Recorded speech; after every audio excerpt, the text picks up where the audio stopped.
Don't care. Good evening. You're here for a workshop? Looks like we're starting with the presentation of the annual audit. Doors open, we came in. Oh, my favorite. Mr. Mayor and Council, I'd like to introduce Ron Smith and Christina Howe from RH Smith, who performed the city and the school department's audit, and they will be reviewing the presentation with you. That was included both in your packet and is on the screen as well. Good evening.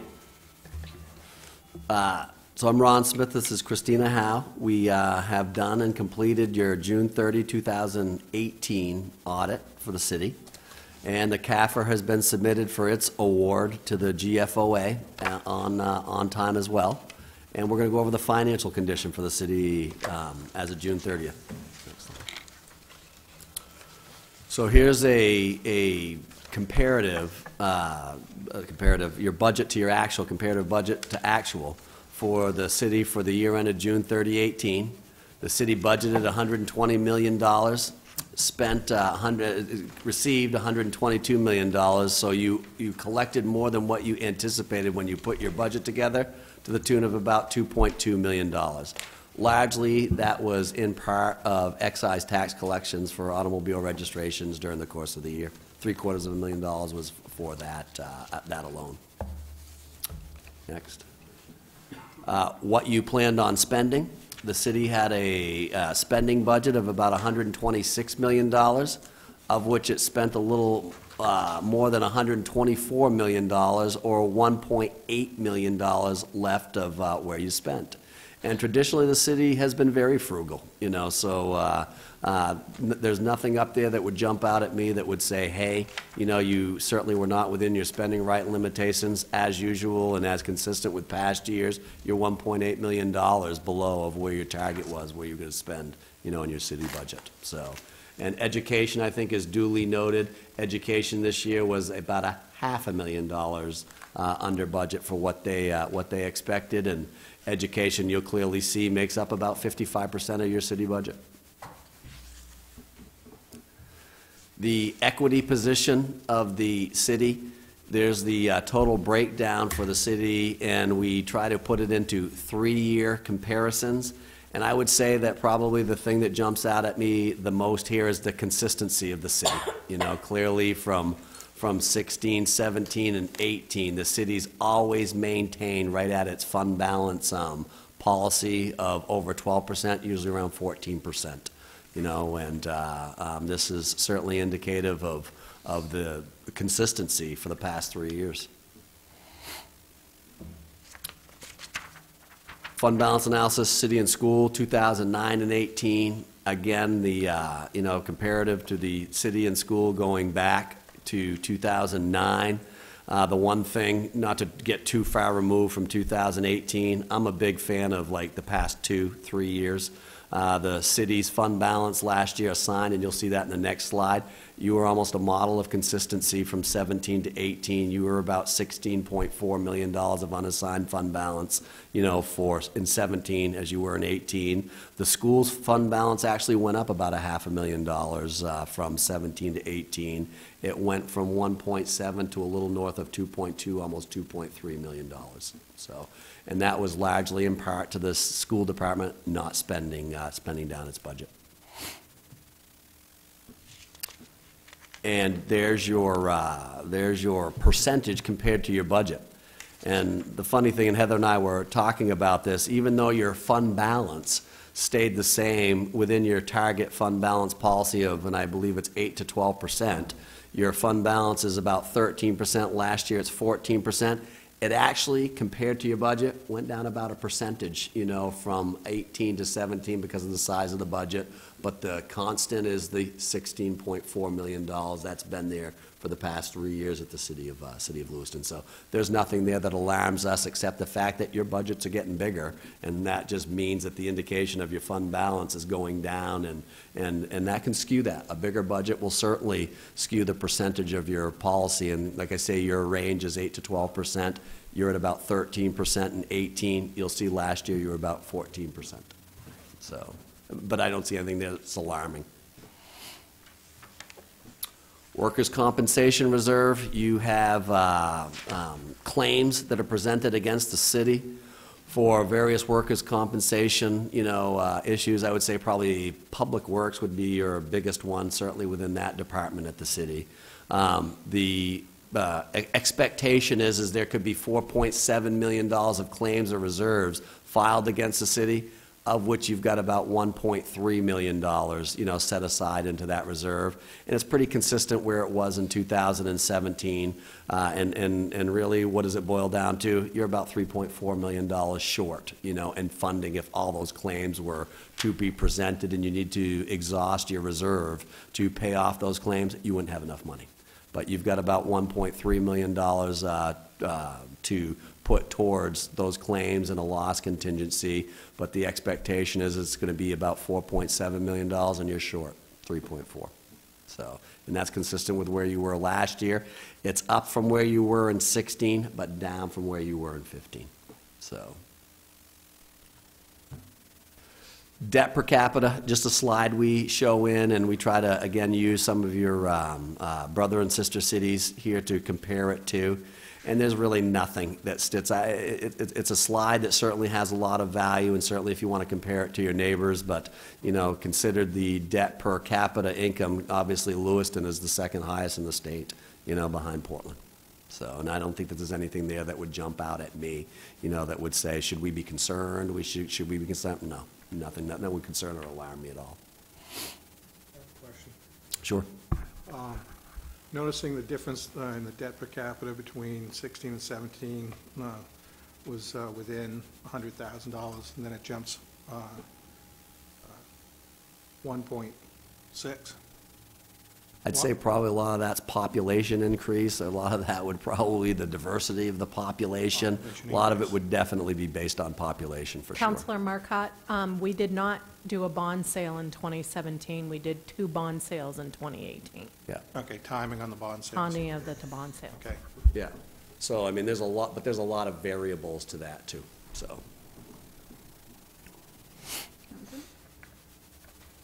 That's it.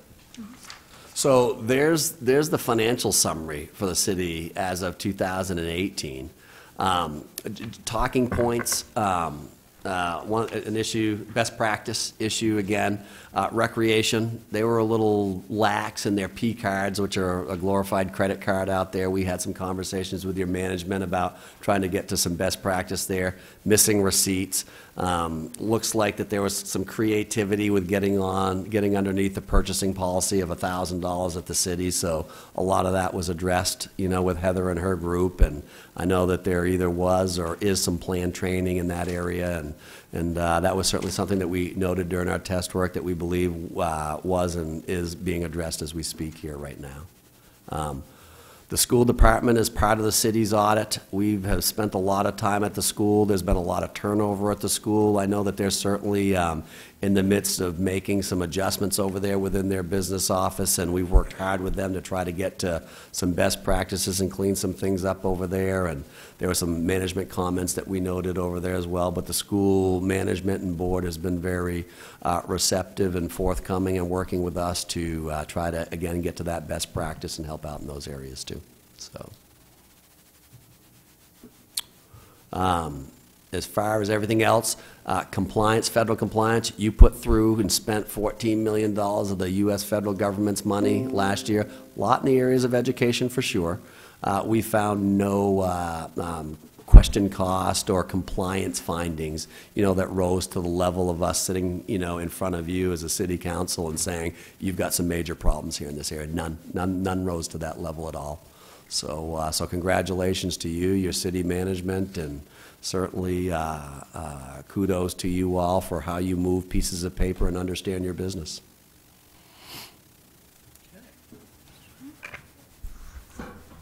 So just a quick question on the workers' comp, us being short, is that an area of concern? I mean. So I would put it as the same as. Sounded concerning. So it sounds alarming, and let me just say, it's one of those, what I always call that unfunded mandate.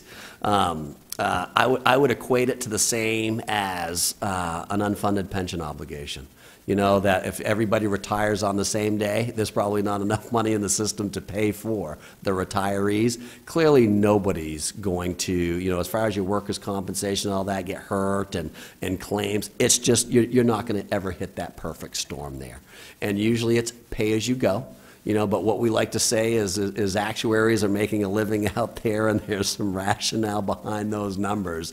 And clearly somebody to put that number up there with a loss reserve contingency there, which is common for that profession and for that area of business in the insurance world, you don't have enough money set aside. But there's nothing alarming, you know, out there. And Heather has worked with the bonding companies, and I'm not sure it's been bought up, you know, in a past conversation by Moody's or Standard & Poor's as the city, you know, is going out for a bond issuance and, you know, and debt per capita. That could be a conversation piece, but the lack of not fully funding a compensation reserve or a pension reserve or certain things, nothing's there that's alarming me. So, are you aware of the question? No, that's been brought and up? Counselor, we are making strides to close that gap. We are, because we're self-insured, we are funding more each year towards that to close that gap. We had 2 cases this year that now qualified for the supplemental insurance, so any future costs will be borne by our third-party insurance agent. The other piece is we are looking at closing 2 or 3 that we're looking at settling those. So that any additional liabilities projected for that should decrease when we look at that this year. Councilor Marcotte? The difference between those 2 bars that we saw, the part that we have reserved and the part that's unfunded. For your workers' compensation? Workers' comp. Is there a standard ratio for that number? Well, we're always going to tell you as your outsiders looking in 1-to-1, you know, for sure. It's just not practical and realistic given your funded mandates and your priority of spending and what your needs. It's more based upon affordability, you know, in this age and budgets, and to sacrifice positions to fund something that may not materialize, I think just wouldn't be prudent for me to sit here and tell you. So I don't have Well, that's any. why I was wondering if there's a standard ratio to be implemented. If the unfunded continues to grow, we have to obviously grow. Standard practice, 1-to-1, you know, really, especially, but it's just not realistic, you know, but that's always the goal. And another standard practice, when we talk about like other post-employment benefits and pensions and things like that, up until about 5 or 6 years ago, those weren't on financial statements in the way that they're on there now. And because the respective states in this country were taking such a barrage, you know, of not having enough money set aside, there just had to be some disclosure. And the best way that I can say that here is it's a disclosure. Clearly the city knows, you know, what its risk is and what an amount associated with that risk, and is trying to work to get to 1-to-1, but it's a work in progress, and I think it's going to take you some time to get there. I do. Okay, thank you.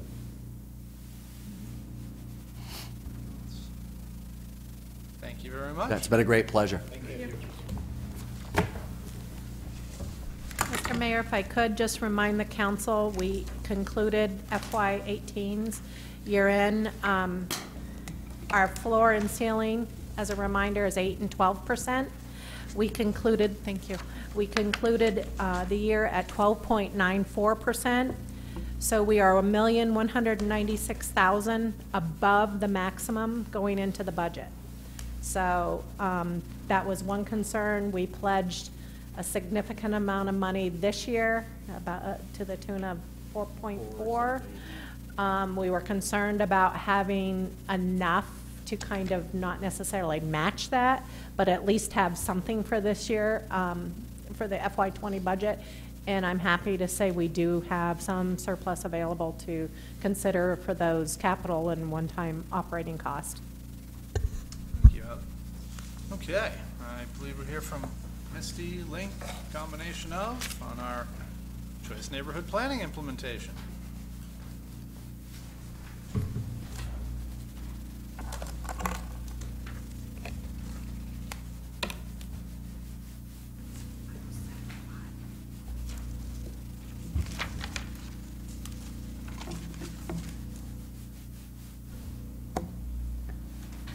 Good evening. My name's Misty Parker, Economic Development Manager. I'm here to give you an update on our Choice Neighborhood Planning and Action Grant that we, in partnership with Community Concepts, received this past year. We are a little over halfway through the process and hope to share what we've been up to and what the next steps are for the planning work. So the Choice Neighborhood Program leverages significant public and private dollars to support locally driven strategies that address struggling neighborhoods with distressed public or HUD-assisted housing through a comprehensive approach to neighborhood transformation involving local leaders, residents, and other stakeholders such as public housing authorities, cities, schools, police, business owners, and many more, to come up with and create a plan for revitalizing the distressed public housing, but also having a larger impact on the neighborhood and the people who live there. The HUD program recognizes that just simply replacing housing will not solve all of the issues. So this program is focused on coming at the planning for replacing distressed housing from people, neighborhood, and housing, and those elements. So for housing, it's about replacing the distressed public and public assisted housing with high quality, mixed income housing that is well managed and responsive to the needs of the surrounding neighborhood. For our project, our qualifying property is known as Maple Knoll. It's located on the corner of Blake Street and Maple Street. And this is it's privately owned, but is a publicly assisted affordable housing development there. For the people component, it's really about improving the outcomes for the household living in the target housing related to employment and income and health and children's education. Through our approach with our planning work, we're focused specifically on Maple Knoll, but also taking a broader view and recognizing that the people in the surrounding neighborhood can benefit from this and the strategies we come up with as well, and how can we support those folks that live around the development too. With neighborhood, it's all about creating the conditions necessary for public and private reinvestment in this distressed neighborhood to offer the kinds of amenities and assets, including safety, good schools, and commercial activity that are important to families for their choices about their community. So this is to give you a sense of Lewiston's choice neighborhood. Our qualifying choice neighborhood is made up of census tracts 201, 203, and 204. The dotted boundary within it is our focus area for most of our planning work, which is the Tree Street neighborhood. This is the neighborhood in which the Maple Knoll development is located, as well as some of our more significant challenges within the downtown that we're hoping to address through this planning effort.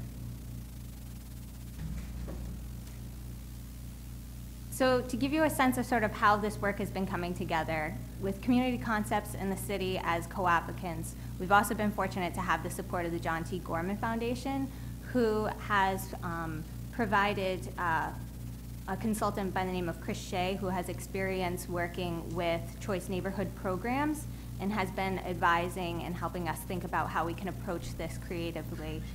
He's worked on a number of choice neighborhoods along the East Coast and has a broad career in doing public housing work. In addition to that, we are partnered with Healthy Neighborhoods Planning Council, who is a group of community-focused people working to transform the Tree Street neighborhoods. And we've partnered with them to help govern this work, recognizing that this group has deep connections within the neighborhood and can help us ensure that residents' voices are seen within the plan and part of it. I think the city has learned over the years that when we come up with plans, having residents engaged in them yields a little higher likelihood that those plans will be implemented. So Healthy Neighborhoods has really been governing how we approach this project.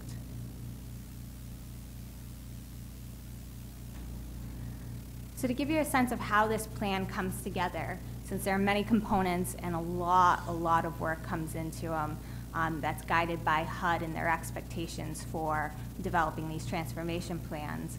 The first part of the work that we've been doing is really getting a baseline conditions assessment done on the neighborhood to really clearly understand exactly what we're facing right now, what the challenges and opportunities are, and be able to also measure our success as we implement the plan.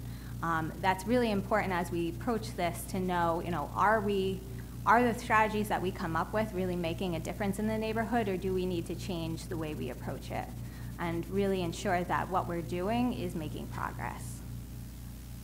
So the second step that we really did is after we did a lot of this administrative data analysis and market studies and understanding those basic data, we did a lot of listening and learning with residents. We wanted to ensure that as we were looking at the data, is that resonating with what people's experiences in the neighborhood? Can they inform us of things that the data may not show? And what else, is important for us to be aware of as we're putting this plan together. Where we are today, now that we've done a lot of this data analysis and outreach to the residents, we are establishing vision and goals for the plan for the neighborhood of what people want to see and what their vision for the neighborhood, 5 to 20 years from now could be. From there, that's going to help us define these strategies of how we get there and how we do this work and how we start to build this neighborhood of choice that anyone, whether they live there now or they want to move there in the future, will want to be part of. So this developing strategies is what we're about to jump into coming up in February, where we'll be having more workshops and public meetings to really ensure that we're getting a broad sense from people of how we can achieve these goals that we have. This spring, we hope to finalize our transformation plan so that this summer we can begin implementing. To give you a sense of a lot of the outreach that we've been doing and working with neighbors, we've reached over 880 neighbors since the beginning of working on this plan. Over 400 participated in workshops, forums, and meetings, and that includes 9 mapping workshops, 4 community dinners, 3 pop-up assessment forums where we reported back out to the community to hear their feedback on whether or not the data was representing what they experience. We've had about 11 resident advisory meetings, trying to reach out and connect with different groups within the neighborhood, realizing that our neighborhood is very diverse, and to make sure that a broad sense of voices are participating in the work that is happening.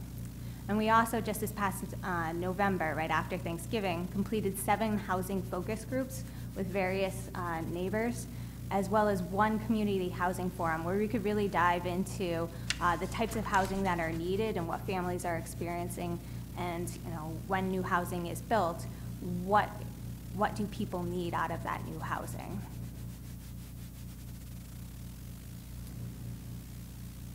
So here we are. What have we actually learned from all of this? And the answer is a lot, and we're still learning as we continue to do this work. As part of the initial assessment work, we hired a market analyst to ensure that whatever redevelopment plan that we create is founded in what the market can support. The demographics and other administrative data was collected, we synthesized it, and then from there had reached out to neighbors to also collect information for them so that they could help inform how that administrative data relates to their experience. Give you a sense of some of the data. I didn't want to put in everything because there's a lot of demographic data, but these upcoming slides will show you highlights of sort of what's going on in the neighborhood compared to other areas. So with Lewiston in general, up until about 2000, we were starting to experience a population decline, which mostly was around the change of the mill industry and the loss of those jobs. Up until about early 2000s, we started to increase our population slightly, so about 3%. We've been growing a little. In our choice neighborhood, so this is the broader area of those 3 census tracts, we have about 12,600 residents that call those neighborhoods home. Of them, we have about 9,400 who are white. We have 2,200 who are Black or African American, about 670 who are 2 or more races, and then a small percentage which are some other race that's not identified. We did realize that as we were collecting data, that there are some discrepancies in what's reported and what's not reported. So for some of our past planning efforts and other work with various community partners, we have a strong understanding that our immigrant population is around 6,000 and predominantly have been living in the downtown area.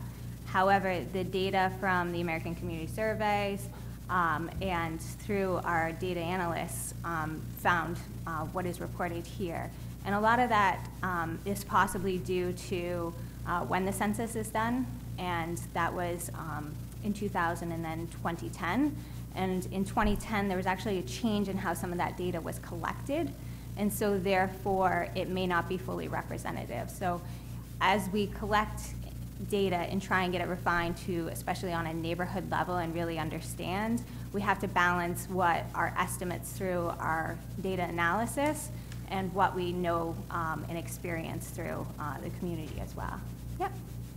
Misty, I think you make a good point about with another census coming up in 2020, and we've been approached by the census people, and they acknowledge undercounting, and it's most difficult in areas of poverty, and also new immigrants, migrants coming who are undercounted.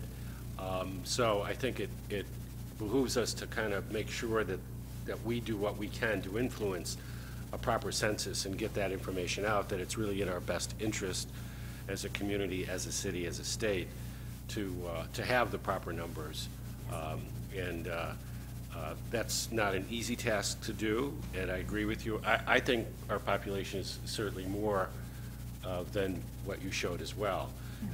And again, anecdotally that comes out, but really the numbers have to come from the census and some of the other stuff that's done in between the 10-year period. So just again, a shout out to kind of people to understand that the census is really critically important to all of us, including themselves. And again, it's where you are at on April 1st in 2020. And also, children are counted just like adults. So, I mean, there's a lot of confusion out there. So I think we need to do what we can to get the word out. So, thanks. Definitely. So looking at median income, the Tree Streets we found is roughly reporting a median income around $16,000. Comparing to the city as a whole, our median income is around $40,000. So there's quite a big difference there. For families that are living below poverty, in Lewiston as a whole, only about 20% of our families are living below poverty. However, in the Tree Streets neighborhood, it's almost 60% of our families are living in poverty. The unemployment rate, Lewiston has been right around 5% for a while now. However, in the Tree Streets neighborhood itself, it's over double at 11% unemployment that's reported. Looking at leading employment by industry, whether it's through Androscoggin County or Lewiston or the Tree Streets neighborhood, healthcare, retail, education, and manufacturing are all the leading industries that are providing employment. In the Tree Streets neighborhood specifically, service industries in general, including healthcare and education, tends to be the highest, and that's where people are finding employment. So at the Tree Streets, one of the things that we found is that about 55.7% of the occupied housing units in that area reported not having a vehicle. 31.6% reported about having one vehicle, and for households with two vehicles, it was about 12.4%. So when we think about how are people getting to work, how are they commuting, we found that about 38% are driving alone, 24.4% are walking, and then carpool, only 1.9% is utilizing public transportation for commuting to work. If you look at also where people are finding employment and how far away it is, what their commuting time is, it really is about 60.8% of people are within 15 minutes, which isn't surprising when you look at the educational institutions, the healthcare institutions, and other retail and service providers that are within walking distance of the downtown, that there is a lot that's offered.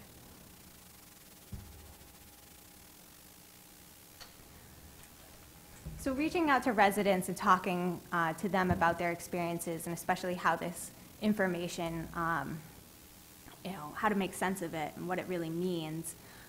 We talked to folks about, at one of our at 3 of our pop-up forums, about what they felt the biggest quality of life challenge that families were facing today in Lewiston. 21% was access to services, whether that's affordable childcare or regarding food insecurity and ability to feed their families. 17% was around crime and safety, whether that's with children making unsafe choices, drugs, violence, things of that nature. Housing was at 12%, followed by transportation and more community space. We heard a lot of folks talking about the need for gathering spaces, the need to be able to recreate and have more opportunities within that immediate area. We also had our architects that are part of our planning and consulting firm assisting with this work do a field assessment of the exterior building conditions to really understand what type of buildings that we have, what are the challenges that are facing there. And we found that only a small percentage are rated as distressed and failing, which is likely due to a lot of the work that the city has done with trying to demolish some of the more severe housing in the neighborhood and really being proactive about trying to address those issues. I would also say that about 45% comes in at fair, and this is just existing conditions, or exterior conditions for these buildings.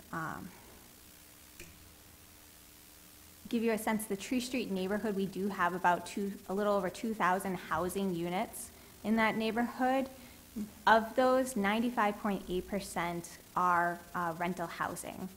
Citywide, about 52% is renter, and the other is owner-occupied.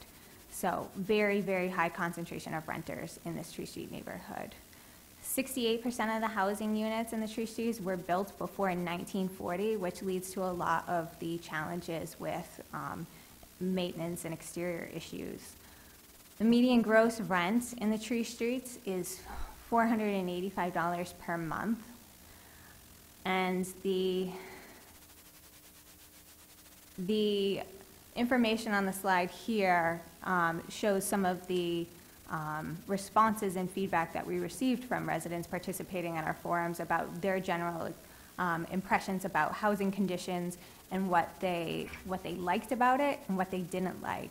And we found that size and affordability were among some of the things that people felt were right and were good for them. However, we have things like bed bugs and maintenance that were leading concerns and issues that they were facing, which also has a lot to do with the age of the housing stock and conditions that they're in. We did a lot of work with talking to residents about areas that they feel weren't safe and areas that they tried to avoid. And we overlaid the responses that we received from residents that they shared through the mapping workshops with actual crime statistics for violent crime. We also did this with property crime as well to get a general sense of where do people feel are the non-safe areas of the neighborhood compared to where we know issues have been happening. And through some of this work, we hear a lot about Knox Street, and a lot of people feeling that that's not a safe area, that they don't want to go. But when you look at some of the reporting data, it's not a hotspot that has been rising up of reported violent crime. With property crime and even with violent crime, the area around Maple Knoll was one of the areas that was noted, but only part of Blake Street came up on the violent crime data, and on property crime, it actually didn't come up at all. So a lot of this information is really helpful for us to know. There may be issues that are going on that just aren't reported in the administrative data for a variety of different reasons. And then you have also the areas where we know there are issues and we know people are seeing those issues and not feeling safe.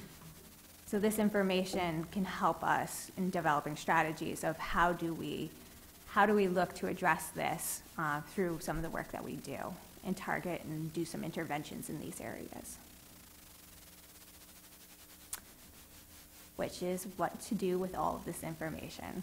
So again, it's that combination of bringing it all together so that we can inform strategies that are sounded in data, that are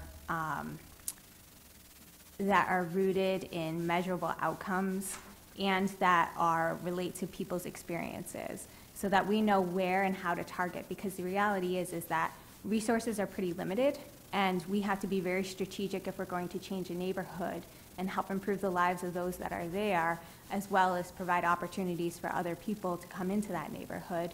How do we concentrate this redevelopment work and have the greatest impact that we can incrementally? One of the things that we've been doing with this information is really jumping into implementation before we even get the strategies fully developed, because some of this work has already really come together, and some key low-hanging fruit opportunities have presented themselves, where partners like Healthy Neighborhoods have been able to do some of these early action type projects, where whether it's through RaiseUp's Heart and Soil Community Garden. We have the pop-up garden that's located on Bartlett Street. We also have the Blake Street art murals that went up this past fall, and Sophia's house with doing a cleanup of the property to try and remove some overgrowth and things from that property as well. Healthy Neighborhoods partners have led that effort by reaching out and identifying projects that could have impact and funding them to support that work, so that we can incrementally do some small changes to sort of show people that change can happen, that some of the immediate needs that are easily accessible can be a reality, and ensure that things that are happening in their neighborhood are what people want to see. Next steps with our work coming up, we have next week, Healthy Neighborhoods will be gathering to fully define the vision and goals for this work. They will be having a comprehensive review on Wednesday, January 30th, 9 to 11, over at Community Concepts, to really iron that out, so that that can then be the launching pad for going into strategy development, which over the next month we will be working with partners to either identify strategies to try and meet those goals that are already in place and may just need to be strengthened or continued, that have been discussed but for whatever reason haven't been able to get off the ground, and also new ideas that we may not have already thought of how to address some of this work. One of the things that we're very cognizant of is that we have a lot of plans, we've had a lot of ideas come up, and a lot of good work happening, and we don't want to reinvent the wheel. So we want to utilize what is already there within the community and our partners, and also be able to support new ideas that may not have been thought of before. In late February, we'll be having a public meeting on those proposed strategies to ensure that the strategies we're developing, that people feel that they will work, that they make sense for the neighborhood, and that they can be something that's implemented. That date is to be determined, so stay tuned for that information. And then, as I mentioned previously, our goal is to finish this plan by the spring and then begin implementing in the summer. We have, as part of our grant funding, the action activities portion, which is just about $1 million, to identify some of these strategies that are neighborhood-related, that are physical changes in the neighborhood that we can instantly start doing the work for. And so the summer will be focused on making sure that we can identify those and get those projects off the ground. So for anybody that wants to stay in touch with work happening, stay more informed, Healthy Neighborhoods is keeping everyone up to date with meetings, projects, and ways to get involved, either through their Facebook page, Instagram, as well as the website growingourtreestreets.com. Any questions? Councilor Bean. You mentioned that the transportation was a problem for people to get Yeah. into work. Have you consulted with LATC, Lewiston Urban Transit? Because they're reaching out to businesses and the colleges, of course, and even some recreation areas to see if they can change their hours and target neighborhoods that need. Absolutely. Yep. Yeah, and as we move forward with developing our strategies, we'll be talking to them even more about what is feasible and what can get started. Most of the recommendations they've been receiving so far are aligned with what people have been saying. The biggest needs are it's those second shifts, weekend times, things of that nature. Right, and so Yeah. there's a committee working on trying to solve those problems. So Great. I'm connected. Great. Okay. All right. Thank you very Thank you very much. Mr. Mayor, since we're a little bit ahead, we have one thing we can take care of now instead of waiting for later. I think you're all aware that the school department is involved in selecting a new school superintendent. They are down to 3 candidates. We have been invited to send 2 representatives to focus groups. There are going to be 3 of them, 1 with each candidate, January 28th, 29th, and 30th at 6 p.m. in the multi-purpose room at Lewiston High School. So I thought I would bring that to your attention. That's Monday the 28th through Wednesday the 30th. If anybody is interested from the council in attending any of those, let me know and we can put together a little schedule so that we have our 2 people at each meeting and not 20 at one. So I got my own invitation. I'm already planning to go, so if, So you don't count for us. right. Likewise, I got something in the mail. It's a and community meeting, so I think, sorry to cut you off, but I think everyone's invited to go. It doesn't have to be just 2. But I did have a question. I didn't have an opportunity to make the call on Friday. I tried late in the day. That's why I didn't get through to Bobby Avery, since she was the person on the letter for questions. The question I had was, will all 3 candidates be there each of the 3 nights, or is it 1 per night? It is 1 per night. Okay. The listing should tell you who per night, and That's in the letter? It wasn't. I don't it think so. wasn't, okay, it's online, but I can tell you right now if you want to write them down. Do we have a council meeting next Tuesday? No. Okay. So my only conflict would be So, Monday. so just to clarify, Yeah. this says it's a short focus group session. No, No? it's a community meeting. It's a community meeting, so they've confused me. Yeah, Okay, I just wanted to make sure. yeah. Okay, And so I don't need to can give clarify that. you all the names now. That would be great. Yeah, so January 28th is going to be Mr. Todd Finn. January 29th is going to be Miss Tracy Rassicott. And January 30th will be Dr. Christiana Atula. All of their profile information is on the school department website under the school block superintendent search, and it will bring you to a Google Drive. And you had sent us a link to that in an email, I did right? send you a link to that, yes. Is that all you had, Ed? We will just let you know that we are totally confused Okay. about what this is about, Okay, we'll check in. How about that? because it basically says To only go only go to one Yes, it meeting tells us to go to one and only keep, and limit it to 2 people from the organization. We should talk Okay. in a second. All right, take 15 till the meeting. Yeah. I meant to have that conversation with you. Dang it.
Please rise for the Pledge of Allegiance.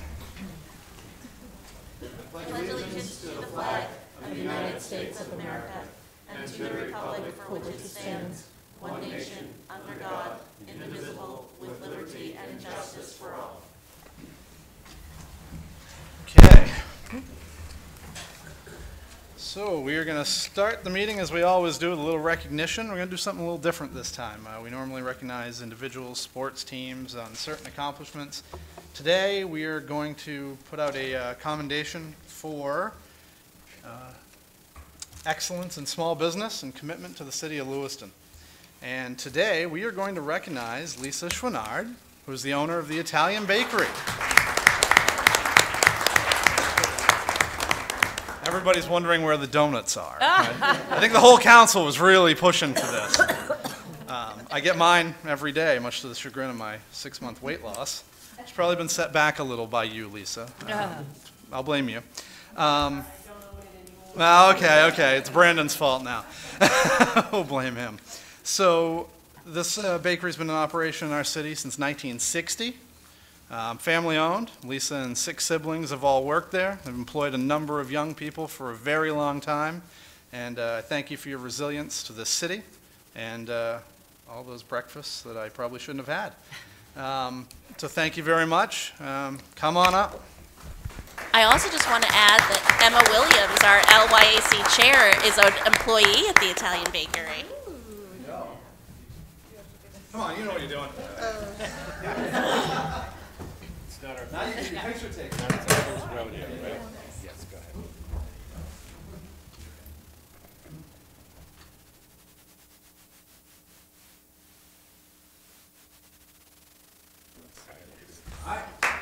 You want to say anything? Grab the microphone and Well, go for it. It's all yours. did have some things written down, but if anybody knows me, they know I do not like to speak in front of a group of people. Take after my dad there. And even though we love people and love talking to people, we don't like the spotlight on us. So I do have something written out, which I think I will just put on our Facebook page. And I'll share it with everybody that way. But thank you very much. I was an honor to do this. Thank you, Lisa. Thank you. And good luck to Brandon LeClaire on another 50 years, we hope.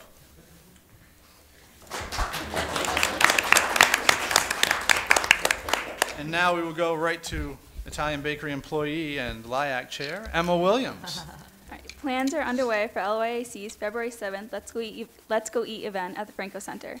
It is free and will be held from 6 to 8 p.m. We will hopefully have 20 Lewiston restaurants on site with samples to give to attendees on a first-come, first-served basis. The reason we are doing this is part of our Shine on Lewiston series. We want to highlight Lewiston as a food and dining destination place.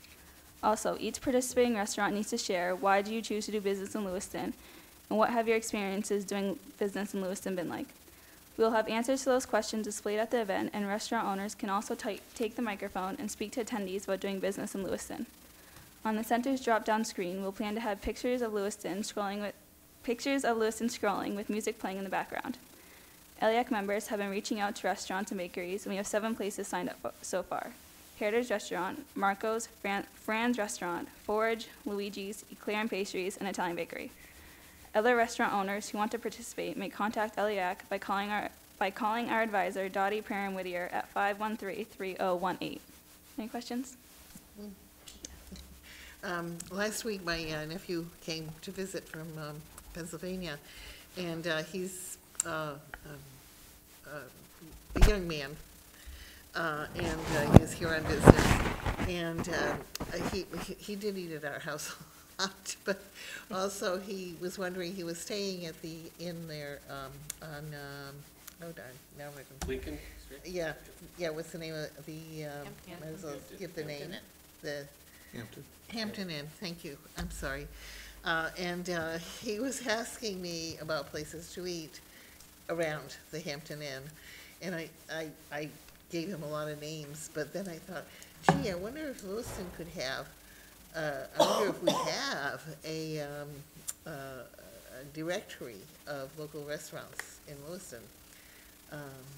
And maybe since you're doing this, you might want to carry it out a little further and make a directory for the city of Lewiston and put it in the rooms at Hampton Inn and, just have it available around town. Yeah, I'll talk to youth council about that and see if we can do that. I was wondering if you could do that. You always do such a great job with everything that you do, that I know this little project would turn out great. Yeah, Thanks. thank you. Thank you, Emma. Okay, acceptance of minutes. So moved. Second. All in favor? It's good. Italian bakery employees don't have to stay for the boring meeting, but if you would like to, They were we're waiting here. for the go-ahead. They're just waiting for that moment to run out the door. Now that the public's leaving, public comment period. Any member of the public looking to make statements? It's we got Alan and Andrew. All right, public comment is a no. Roll call.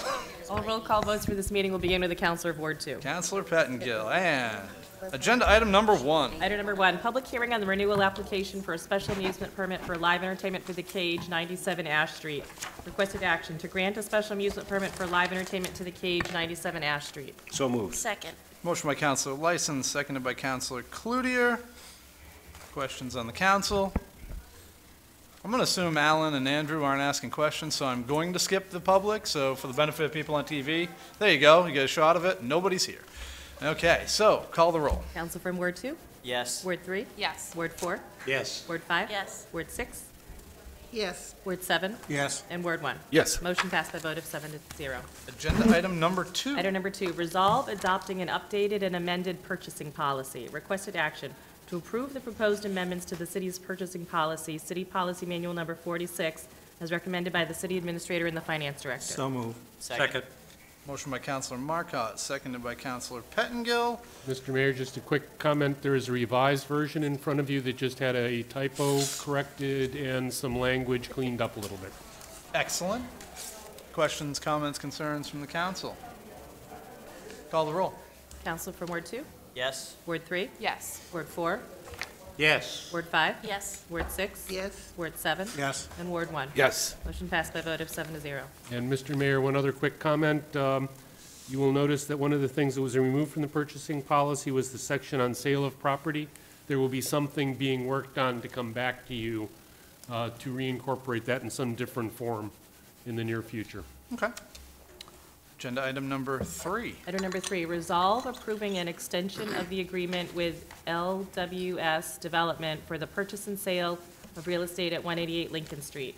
Requested action to approve the resolve approving an extension of the agreement with LWS Development for the purchase and sale of real estate at 188 Lincoln Street. So moved. Second. Motion by Councilor Lyson, seconded by Councilor Cloutier. Mr. Jeffers. In a nutshell, this is really being affected by the federal shutdown. Everything is in place except for getting the final sign-off on their historic tax credits. They even have a buyer for the tax credits. There's something called the Part 2 application that the National Park Service needs to sign off on. National Park Service is part of the federal government that's been furloughed, and so I did put a pretty long date on this just because of the uncertainty of when the shutdown may end, and the expectation is this is not the only project nationally that's needing this, so there's going to be a backlog when the National Park Service is back to work. So we're asking for the extension until June 28th. I did talk to Cara Wilbur, who's the primary developer on this, late last week. And she said Portland Pie is still there, still excited, still wants to do it, was participating in all the meetings with contractors and all that, but we do need an extension. Excellent. Questions from the council? Link? Councilor Marcotte? Well, not necessarily a question for Link. Do you want to wait till after public comment? No, I think. Well, again, no surprise. I'll be voting against this for the same reason I have the last 4 or 5 times. And since it was first brought to the council back in 2017, previously before the planning board, my reasoning is it's not the highest and best use for that property. Never has been, still isn't, and therefore I'll be consistent with my vote tonight. Council? Anyone else? Thank you, Link. Thank you. Call the roll. Counsel from Ward 2? Yes. Ward 3? Yes. Ward 4? Yes. Ward 5? Yes. Ward 6? Yes. Ward 7? No. Ward 1? Yes. Motion passed by a vote of 6 to 1. Agenda item number 4. Item number 4, order authorizing the mayor to execute amendment number 9 to the employment agreement between the City of Lewiston and Edward A. Barrett. Requested action to approve the order authorizing the mayor to execute amendment number 9 to the employment agreement between the City of Lewiston and Edward A. Barrett. So So moved. moved. Second. By Councilor Ray, seconded by Councilor LaJoy. Discussion on council. Call the roll. Counsel from Ward 2? Yes. Ward 3? Yes. Word 4? Yes. Word 5? Yes. Word 6? Yes. Word 7? Yes. Word 1? Yes. Motion passed by a vote of 7 to 0. 5 more years with Ed, okay. Agenda item number 5. Item number 5, appointment to the Board of Library Trustees. Requested action to confirm the mayor's nomination, excuse me, of Mariah Pfeiffer of 168 Webster Street to serve as a member of the Board of Library Trustees, and to appoint Ms. Pfeiffer as a member of the Board of Library Trustees for a 3-year term, said term to expire January 4th, 2022. So moved. Second. Motion by Councilor Ray, seconded by Councilor LaJoy. Questions, comments, concerns? Call the roll. Counselor from Ward 2? Yes. Ward 3? Yes. Word 4? Yes. Word 5? Yes. Word 6? Yes. Word 7? Yes. Word 1? Yes. Motion passed by a vote of 7 to 0. Agenda item number 6. Item number 6, appointments to the Voter Registration Appeals Board. Requested action to appoint Gerald P. Barabee of 34 Ashmount Street as the chairman of the Voter Registration Appeals Board for a 4-year term, said term to fill an existing vacancy and to expire April 1st, 2020. To appoint Kiernan Margus Collins, 17 Jefferson Street, to serve as the Democratic Party representative for a 3-year term, said term to fill an existing vacancy and to expire April 1st, 2021, and to appoint Michael LaChance of 183 Rosedale Street to serve as the Republican Party representative for a 3-year term, said term to fill an existing vacancy and to expire April 1st, 2021. So moved. Second. Motion by Councilor Cloutier, seconded by Councilor Pettingill. Comments from the council. Call the roll. Counsel from Ward 2? Yes. Ward 3? Yes. Word 4? Yes. Word 5? Yes. Word 6? Yes. Word 7? Yes. Word 1? Yes. Motion passed by a vote of 7 to 0. Item 7. Item 7, order authorizing execution of a municipal quitclaim deed for real estate located at 938 Sabata Street. Requested action to approve the order authorizing execution of a municipal quitclaim deed for real estate located at 938 Sabata Street. So moved. Second. Motion by Councilor Ray, seconded by Councilor LaJoy. Council. Call the roll. Counsel from Ward 2? Yes. Word 3? Yes. Word 4? Yes. Word 5? Yes. Word 6? Yes. Word 7? Yes. Word 1? Yes. Motion passed by a vote of 7 to 0. Sorry. We're at reports and updates, and I understand our school committee representative has one of the other. Both, why not? Excellent. So to go back to our conversation from after the workshop before the meeting, every community member and every counselor is invited to attend every session for the superintendent search candidates. Again, those dates are January 28th with Mr. Todd Finn, January 29th with Ms. Tracy Rassicott, and January 30th with Dr. Christiana Otua, from 6 to 6:45 p.m. at the LRTC multipurpose room. We will have to swoop them away promptly at 6:45, just to set expectations, because we do have to, as a school committee, interview them at that point. So we've got to get them back to that room where we're doing those interviews. So just so everyone's clear on that, I apologize, and the school department apologizes for the error in the original letter and any confusion that caused. But what I just said is true. Until further notice. Sure. I also have just a quick update from our meeting on January 14th. We received the nomination of a vice chair. Ward 2 school committee member Monique Roy was confirmed as the vice chair to the school committee. So now there are 2 folks kind of working in concert on our agendas and leading the committee, so, which I think will be really great personally. And then we also reviewed the LCIP and talked about efforts across the different departments to make sure that we're down closer to the 7 million limit. And then Finally, just to give you an update on the superintendent search going forward from next week, we hope to publicly announce the new superintendent at the school committee meeting on February 11th, and that has been shared publicly. So just so you have a sense of our timeline following these meetings next week. That's it. All right. Any other business counselors may have? Okay, executive has been canceled. I think everyone got that email. So you're off the hook on that one, Jim. That's great. Do you have a different motion? No, but I wondered about this fire station. Yeah, just let me give you a quick Yeah, go update ahead. on the fire station. The architects were in town on last Friday, meeting with the fire station committee that the mayor appointed. We are still working to refine some of their concepts and budget estimates. So rather than give you something that was not fully vetted, we wanted to put it off a little bit until we could clarify and get numbers down, nailed down a little bit better.